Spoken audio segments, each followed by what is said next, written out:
नमस्कार दोस्तों, मैं हूं प्रशांत। स्वागत है आपका प्रतियोगिता दर्पण में। आज हम बात करने जा रहे हैं आयरन फोर्टिफाइड राइस के बारे में।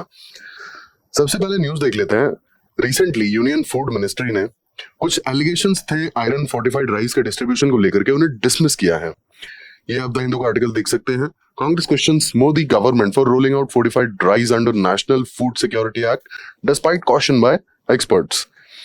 अब यहां हमें कुछ चीजें डिस्कस करनी है स्पेसिफिकली। सबसे पहले फोर्टिफिकेशन होता क्या है, दूसरा फोर्टिफिकेशन ऑफ राइस, और तीसरा आयरन फोर्टिफिकेशन। तीनों की क्या नीड है, क्या होते हैं, क्या इसके कॉन्सिक्वेंसेज होंगे, क्या यहाँ पे कुछ चैलेंजेस हैं, सारी चीजें हम डिटेल में डिस्कस करेंगे। सबसे पहले हम जान लेते हैं फोर्टिफिकेशन क्या होता है। Fortification is process of adding nutrients to the food. अब ये कौन से न्यूट्रिएंट्स होते हैं जो फूड में ऐड करने होते हैं, विच आर या तो प्रेजेंट होते हैं बहुत कम क्वांटिटी में या फिर होते ही नहीं है, वो वाले न्यूट्रिएंट्स। और वो न्यूट्रिएंट्स हमारी शायद बॉडी के लिए बहुत ज़रूरी होते हैं। स्पेसिफिकली अगर हम बात करें तो बच्चों की ग्रोथ के लिए या फिर प्रेग्नेंट वुमेन्स के लिए। तो ये सारे न्यूट्रिएंट्स जो होते हैं ये फोर्टिफाई, जो भी हमारे फूड स्पेसिफिकली जो डिस्ट्रीब्यूशन किया जाता है जिन फूड का, उन्हें फोर्टिफाई किया जाता है। अब fortification of rice can be done by, कैसे हो सकता है ये, coating the rice grains with micro nutrients. Directly जो राइस की ग्रेन्स है उन्हें माइक्रो न्यूट्रिएंट्स से कवर कर दिया जाए एक लेयर से, या फिर राइस कर्नल्स को प्रोड्यूस किया जाए। राइस कर्नल्स एज इन, अगर आपका ये राइस है तो ये आपका राइस कर्नल हो जाएगा माइक्रो न्यूट्रिएंट्स वाला। दोनों मोरलेस सिमिलर साइज के रहेंगे, हो सकता है कलर में थोड़ा बहुत डिफरेंस हो। ये अलग से प्रोड्यूस करके और राइस ग्रेन्स के साथ में मिक्स अप कर दिया जाता है। तो ये हमने देखे दो तरीके, किस तरीके से राइस का फोर्टिफिकेशन हो सकता है। अब यहाँ हम बात कर लेते हैं पर्पस की, क्यों जरूरी है, व्हाई फोर्टिफिकेशन ऑफ राइस, और राइस ही क्यों सबसे पहले तो इसकी जरूरत क्या है, और सिर्फ राइस ही क्यों। तो यहाँ पर इंडिया में सबसे ज्यादा बड़ी प्रॉब्लम है माल न्यूट्रिशन की, जो कि स्पेसिफिकली वुमेन्स और चिल्ड्रंस में देखा जाता है। अब जो डेटा प्रोवाइड किया है हमें, उस डेटा के according every second woman in the country is anemic. Anemia इतना ज्यादा कॉमन है, ठीक है। Then every third child is stunted. तो अब आप ये माल न्यूट्रिशन के लेवल्स को देख करके आप खुद समझ सकते हैं कि फोर्टिफिकेशन की नीड क्यों है, why food fortification is that much important. अब यहाँ राइस ही क्यों, इस सवाल का जवाब ये है कि ये एक बहुत ही रिच सोर्स है प्रोटीन का एज वेल एज विटामिन का। और यहाँ पे जो विटामिन की बात की जाती है तो वो है vitamin E, magnesium, potassium, manganese. ये सारे न्यूट्रिएंट्स राइस में ऑलरेडी प्रेजेंट होते हैं, लेकिन these are lost during the polishing of rice. अब राइस पॉलिशिंग बेसिकली होता क्या है, राइस का जो ग्रेन होता है इसके ऊपर एक लेयर होती है, बहुत ज्यादा मोटी लेयर होती है, और यही लेयर होती है, अगर आपने देखा होगा कि एक एकदम व्हाइट राइस होता है और एक थोड़ा सा येलोइश राइस होता है। और पॉलिशिंग में क्या होता है, जो राइस मिल्स होती हैं वहां इन्हें कुछ मशीन्स होती हैं, उनके बीच में ग्राइंड किया जाता है जो भी कर्नल्स होती हैं। तो ये जो टॉप लेयर है ना, ये टॉप लेयर धीरे धीरे हट जाता है, टॉप लेयर जो है ये हट जाता है, और जो फाइनल राइस निकल के आता है वो एकदम फाइन ग्रेन और एकदम होता है शाइनी, और जो टेक्सचर होता है बहुत ही प्यारा होता है। ये देखने में बहुत अच्छा लगता है, मार्केट में इसकी वैल्यू बहुत ज्यादा है, दैट्स व्हाई राइस को पॉलिश करके ही बेचा जाता है। लेकिन यहाँ पे एक खास बात ये है कि जो अनपॉलिश्ड राइस होता है ना, अनपॉलिश्ड राइस में ये जो सारे न्यूट्रिएंट्स हैं, ये न्यूट्रिएंट्स अवेलेबल होते हैं, जबकि पॉलिश्ड राइस में यही इशू आता है कि ये सारे न्यूट्रिएंट्स जो हैं these are lost during the polishing of the rice in the rice mills. अब यहाँ पे हस्क और ब्रांड को तो मूव कर दिया जाता है, लेकिन साथ के साथ में और इंपॉर्टेंट न्यूट्रिएंट्स जो हैं जो टॉप लेयर में होते हैं राइस कर्नल की, वो भी चले जाते हैं, ठीक है। देन अब यहाँ पर बात करते हैं कि आयरन फोर्टिफिकेशन की नीड क्या है। आयरन डेफिशिएंसी की वजह से जो मेजर प्रॉब्लम्स फेस करनी पड़ती हैं वो है anaemia, weakness, fatigue, impaired learning. और ये जो कॉग्निटिव चीजें हैं ना, यानी कि लर्निंग कैपेसिटीज, उसके लिए भी आयरन बहुत ज्यादा इंपॉर्टेंट है। अभी एक और इशू यहाँ पर अगर देखें तो infection as well as maternal mortality का भी इशू देखने को मिलता है अगर आयरन डेफिशिएंसी से वुमेन सफर कर रही हैं तो, ठीक है। अब राइस ही क्यों, राइस का अगर हम एवरेज लाइक कंजम्पशन देखेंगे तो per capita consumption is like 6.8 kg, ये हम इंडिया की बात कर रहे हैं। तो ये एक बहुत बड़ा रीजन है कि इसलिए राइस की फोर्टिफिकेशन का स्टेप गवर्नमेंट ने उठाया, क्योंकि कंजम्पशन बहुत हाई है, एक स्टेपल डाइट है। स्पेसिफिकली अगर हम बात करें साउथ एशियन कंट्रीज जितनी भी हैं, तो हर जगह पर ये एक स्टेपल फूड है, मतलब खाना ही खाना है। तो ये एक रीजन है कि राइस फोर्टिफिकेशन के लिए गवर्नमेंट ने स्टेप उठाया। अब यहाँ पे आयरन की अगर बात करते हैं तो आयरन से होने वाली प्रॉब्लम्स तो हमने डिस्कस कर ली, एनीमिया, वीकनेस, फटीग और ये सारी। लेकिन आयरन की जरूरत क्यों पड़ी? हमने प्रॉब्लम्स डिस्कस की, लेकिन क्या हमारे फूड में वो जरूरतें पूरी नहीं हो पा रही हैं? तो यहाँ पे एक बहुत इंपॉर्टेंट चीज देखने को मिली कि जो मीट से जो आयरन मिलता है ना बॉडी को, वो मोर देन 50% बॉडी अब्सॉर्ब कर जाती है। लेकिन जो वेजिटेबल से आयरन मिलता है काफी लिमिटेड इनटेक होता है पहले तो, और इसके बाद एब्जॉर्प्शन का जो रेट है वो भी काफी कम है, इट्स ओनली 3%। ये एक बहुत बड़ा रीजन है कि आयरन फोर्टिफिकेशन की जरूरत पड़ी स्पेसिफिकली राइस के लिए। और हमने बाकी मैटरनल मोर्टालिटी से लेकर के और एनीमिया और वीकनेस और ये सारी प्रॉब्लम्स तो देख ही ली जो आयरन डेफिशिएंसी से होती है। So this was the reason.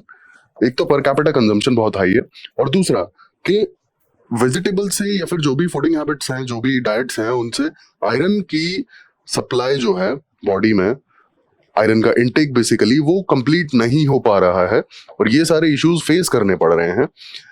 और राइस का कंजम्पशन बहुत ही ज्यादा है। तो ये तीनों चीजें मिलाकर अगर आप देखें तो fortification of rice with iron, तो ये हमने बात की रीजंस पे। अब यहाँ पर अदर न्यूट्रिएंट्स की अगर हम बात करें तो vitamin B12 as well as folic acid, ये बहुत इंपॉर्टेंट सप्लीमेंट्स हैं, और गवर्नमेंट जो भी न्यूट्रिशन बेस्ड प्रोग्राम्स चलाती है वहां पर फोकस किया जाता है कि विटामिन B12 और फोलिक एसिड के सप्लीमेंट्स भी प्रोवाइड कराए जाएं। अब क्या जरूरत है, क्या इंपॉर्टेंस है, इस पर नजर डाल लेते हैं। विटामिन B12 जो है ये नर्वस सिस्टम और ब्रेन के function as well as development के लिए बहुत ही ज्यादा जरूरी है। दैट्स व्हाई विटामिन B12 के सप्लीमेंट्स प्रोवाइड किए जाते हैं। फोलिक एसिड की अगर हम बात करें तो फोलिक एसिड प्रेग्नेंट वुमेन्स के लिए बहुत ही ज्यादा जरूरी है। और फोलिक एसिड की जो डेफिशिएंसी है ना, वो बेबीज में एक बहुत बड़ी प्रॉब्लम स्पीना बिफिडा ये बीमारी दे सकती है अगर प्रॉपर फोलिक एसिड प्रोवाइड नहीं किया गया प्रेग्नेंट लेडीज को तो। और इसका रीजन है कि न्यूट्रल ट्यूब डिफेक्ट्स, ये प्रॉब्लम हो जाती है वुमेन्स को, आई मीन जो बेबीज हैं उनको। अब ये इंडिया और साउथ एशिया में ये बहुत कॉमनली देखा गया है, और स्पेसिफिकली अगर हम इंडिया की बात करेंगे तो हरियाणा और पंजाब में इंसिडेंस बहुत ही ज्यादा हाई है न्यूरल ट्यूब डिफेक्ट्स का। और ये होता क्या है, स्पाइनल कॉर्ड जो बेबीज की होती है ना, वहां पे इश्यूज आने लगते हैं, और ये फाइनली जो डिजीज है, जो बीमारी है स्पीना बिफिडा की, ये बेबीज को हो जाती है।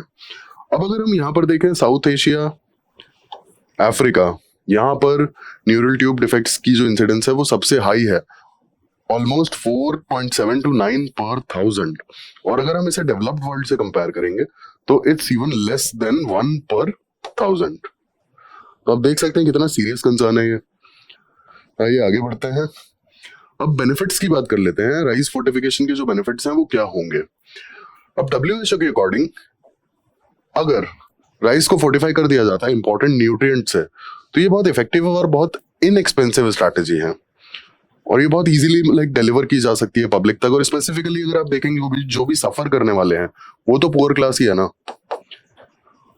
वो पुअर क्लास ही है जो सफर कर रहा है, तो उन तक आपको इनएक्सपेंसिवली अगर कोई चीज पहुंचा पा रहे हो तो बहुत ही इफेक्टिव स्ट्रैटेजी है फिर तो ये, कि पैसा भी कम लग रहा है और उन तक बेनिफिट्स भी पहुंच पा रहे हैं। और स्पेसिफिकली हम पुअर क्लास की यहाँ पे बात कर रहे हैं which is suffering.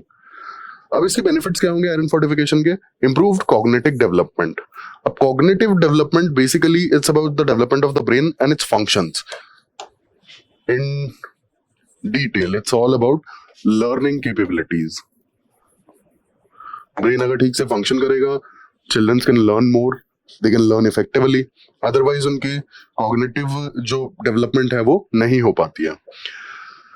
Iron adequacy during early childhood is essential for optimal cognitive development and learning abilities. Iron deficiencies की वजह से जो कॉग्निटिव इम्पेयरमेंट या फिर लर्निंग डिसेबिलिटीज का स्कोप रह जाता है, अगर आयरन फोर्टिफाइड राइस सप्लाई कर दिया जाता है और लोग उसे एक्सेप्ट कर लेते हैं और प्रॉपर यूज करते हैं, तो ये जो इम्पेयरमेंट है इसे इंप्रूव किया जा सकता है, और बच्चों की जो लर्निंग कैपेबिलिटीज हैं और लर्निंग एबिलिटीज हैं उन्हें बढ़ाया जा सकता है। They can be improved with time. अब और बेनिफिट्स की अगर हम बात करें, enhanced maternal and infant health. अब सबसे बड़ा प्रॉब्लम जो हमने देखा था वुमेन्स में वो था अनीमिया, तो इस चीज को रोका जा सकता है। इसके बाद प्रेग्नेंट वुमेन्स को अगर प्रॉपरली आयरन सप्लाई किया जाता है और उन्हें मिल जाता है and they can utilize it well, तो उन्हें प्रेगनेंसी के टाइम पे जो कॉम्प्लिकेशंस है वो नहीं होंगी, चाइल्ड बर्थ के टाइम पे जो डिलीवरी के टाइम पे प्रॉब्लम्स होती हैं वो नहीं होंगी। इसके बाद जो प्रेग्नेंट वुमेन्स हैं उनका एनीमिया उनके बच्चों तक ट्रांसफर नहीं होगा। ये इश्यूज हमने देखे। अब यहाँ पे रिस्क की बात कर लेते हैं, क्या रिस्क है बेसिकली। अब सबसे पहला रिस्क है इनइफेक्टिवनेस। इनइफेक्टिवनेस एज इन सबसे बड़ी इशू होती है कि क्या जो पॉपुलेशन है सबके लिए प्रॉपरली जो क्वांटिटी है वो अवेलेबल हो पाएगी। जितनी पॉपुलेशन को ये सप्लाई करना है, जो हमने देखा था जो एनीमिया और बाकी डिजीज और बाकी कॉम्प्लिकेशन से सफर कर रही है ड्यू टू आयरन डेफिशिएंसी, क्या उन सभी के लिए इतनी क्वांटिटी अवेलेबल हो पाएगी। Second thing, it's about the absorption of the body, और ये बहुत सारे चीजों पे डिपेंड भी करता है, बहुत सारे फैक्टर्स पे। तो क्या ये हमने जो आयरन सप्लाई किया ये लोगों के बॉडीज जिन्हें आयरन डेफिशिएंसी है वो एब्जॉर्ब कर पाएंगे। रीजन बीइंग, कौन से ग्रेड का सप्लीमेंट यूज किया है और वो सप्लीमेंट सूट भी करता है कि नहीं नीडी पॉपुलेशन को, ये यहाँ पे बहुत मैटर करता है। तो ये एक और रिस्क है। फिर तीसरा अगर हम बात करें बैरियर्स की, तो यहाँ सबसे बड़ा आता है social barrier. Social barrier as in क्या लोग फोर्टिफाइड फूड को एक्सेप्ट कर पाएंगे। अब इंडिया में आप जानते हैं जितना लाइक ऑर्थोडॉक्स सोसाइटी है, तो किसी भी नई चीज को हम लोग मतलब बहुत जल्दी एक्सेप्ट नहीं कर पाते हैं। तो फोर्टिफाइड फूड को क्या बहुत इजीली एक्सेप्ट कर पाएंगे। देन अबाउट टेक्निकल बैरियर्स, बहुत ज्यादा लाइक R&D बिना किए ही अगर हम फोर्टिफाइड फूड को डायरेक्टली मार्केट में लोगों तक पहुंचा देते हैं, सप्लाई कर देते हैं, तो क्या टेक्निकली बिना किसी मतलब रिसर्च और डेवलपमेंट के रिजल्ट्स के हम ये दे रहे हैं, तो जो हम सप्लीमेंट यूज कर रहे हैं क्या वो सच में उनके काम का है। वी नो कि उन्हें आयरन चाहिए, लेकिन हम जिस ग्रेड का सप्लीमेंट उस फोर्टिफाइड राइस में डालकर दे रहे हैं क्या जेन्युइनली वो उनके काम आ पाएगा। या फिर जो गाइडलाइंस हैं, गाइडलाइंस की अगर हम बात करें तो क्या गाइडलाइंस हर जगह जो यूनिफॉर्म गाइडलाइंस हैं क्या उसकी जरूरत भी है। तो ये भी एक इशू है। Then adverse effects on the sensitive individuals. अब in case of over consumption, हो सकता है कि कोई 2 बार चावल खाता हो दिन में, या हो सकता है 3 बार खाता हो, तो जो ओवर कंजम्पशन या फिर ओवरडोजिंग अगर हो जाती है आयरन की, तो उससे बहुत इश्यूज आते हैं। ठीक है, ऑर्गन फेलियर तक हो सकता है, डिजीनेस, ऑर्गन फेलियर और बहुत सारे इश्यूज हैं, एंजाइटी इश्यूज, अगर जरूरत से ज्यादा सप्लाई हो जाती है बॉडी में। तो जो सेंसिटिव इंडिविजुअल्स हैं उन वो सबसे ज्यादा रिस्क पे हैं, और उन्हें कैसे डील किया जाएगा उन्हें बताना भी तो जरूरी होगा, अवेयरनेस लाइक क्रिएट करना बहुत जरूरी होगा कि फोर्टिफाइड राइस है उसकी कंजम्पशन की लाइक लिमिट्स और वो सारी चीजें। तो ये भी एक रिस्क है। अब हम यहाँ पे वे फॉरवर्ड पे बात कर लेते हैं कि वे फॉरवर्ड क्या हो सकते हैं। तो अगर हम डिटेल में डिस्कस करें तो हमने देखा कि every second woman in India is anaemic और every third child in India is stunted. तो सबसे पहली जो नीड आती है हमारी वो आती है माल न्यूट्रिशन। ठीक है, माल न्यूट्रिशन की वजह से जो इश्यूज, जो कॉन्सिक्वेंसेस देखने को मिल रहे हैं like anemia, then the cognitive as well as learning capabilities of the childrens, तो ये सारी जो चीजें हैं इसके लिए हमने फोर्टिफिकेशन का यूज किया। अब ये जो चीजें हमें हटानी है, जो इश्यूज हमें सॉल्व करने हैं, ये इश्यूज तो बाकी और भी रास्तों से सॉल्व किए जा सकते हैं ना। तो अब यहाँ पे हम सबसे पहले देख लेते हैं डिप्लॉइंग नैनो टेक्नोलॉजी, क्योंकि हमारा जो एंड रिजल्ट है कि जो हमारे वुमेन्स और चिल्ड्रंस हैं जो हेल्थ इश्यूज से सफर कर रहे हैं ड्यू टू माल न्यूट्रिशन, तो उन्हें सप्लीमेंटेशन प्रोवाइड किया जाए। तो अब यहाँ पे नैनो टेक्नोलॉजी का क्या रोल है। नैनो टेक्नोलॉजी से हम जो भी सप्लीमेंट्स हैं वो बहुत इफेक्टिवली डिलीवर करने में हेल्प कर सकते हैं। एग्जाम्पल के लिए जो बॉडी एब्जॉर्ब कर पाए उस टाइप के सप्लीमेंटेशन को प्रोवाइड करना, this is bio availability. Body बहुत सारे सप्लीमेंट्स हैं, जैसे आपने देखा होगा एग्जांपल के लिए कि बहुत से लोगों को बहुत से सप्लीमेंट सूट नहीं करते हैं, पर्टिकुलर एक सप्लीमेंट ही सूट कर पाता है, तो वो हमें देखना होता है। और वो इशू आता है इसके वजह से, बायो अवेलेबिलिटी की वजह से। सबकी बॉडी अलग है, सबके बॉडी में जो एंजाइम्स हैं या वो है वो थोड़ा बहुत डिफरेंस ही आता है, but an absorption of the supplements और द न्यूट्रिएंट्स वो काफी चेंजेस कर देता है। ऐसे आपने देखा होगा कुछ लोग बहुत ज्यादा खाते हैं इसके बावजूद भी पतले रहते हैं, कुछ लोग बहुत कम खाते हैं इसके बावजूद भी वेट गेन कर जाते हैं, कुछ लोग बहुत अनहेल्दी खाते हैं इसके बावजूद भी लाइक हेल्दी रहते हैं, कुछ लोग बहुत हेल्दी खाते हैं इसके बावजूद भी उन्हें दिक्कत होती है। So it is because of the absorption capability of the body. तो यहाँ पे हम नैनो टेक्नोलॉजी का यूज करते हैं, और नैनो टेक्नोलॉजी के यूज करके सप्लीमेंट्स को कुछ इस तरीके से बनाया जा सकता है कि जो बायो अवेलेबिलिटी है या फिर जो एब्जॉर्प्शन कैपेसिटी है बॉडी की, वो सबके लिए मोर और लेस आस पास रहे, सेम तो पॉसिबल नहीं है बट आसपास तो रह ही सकती है।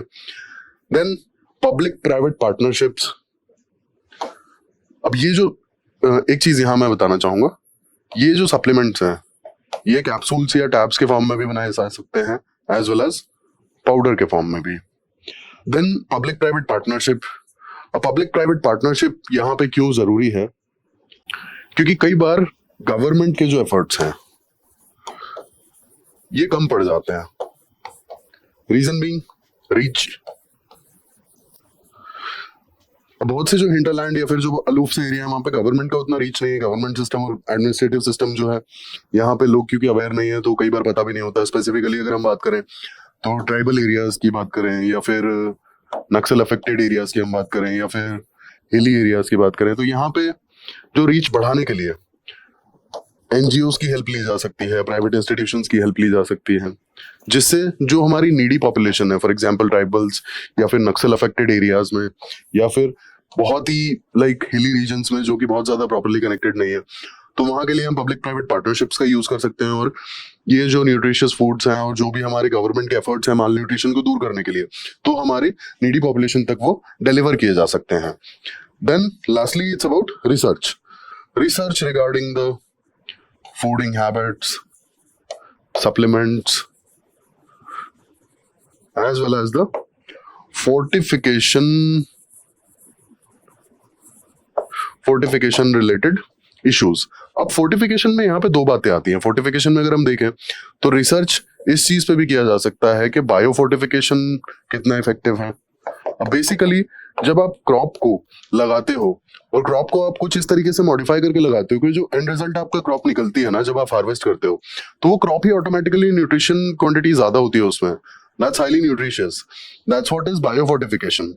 आपने कोई भी क्रॉप का सीड बोया, उसे सो किया और आपने कुछ इस तरीके से मॉडिफाई किया सीड्स को as well as the growing conditions के जो आपका फाइनल क्रॉप है ना, वो नॉर्मल कंडीशन या नॉर्मल क्रॉप से ज्यादा न्यूट्रिशियस आपने हार्वेस्ट किया। That's what is bio fortification.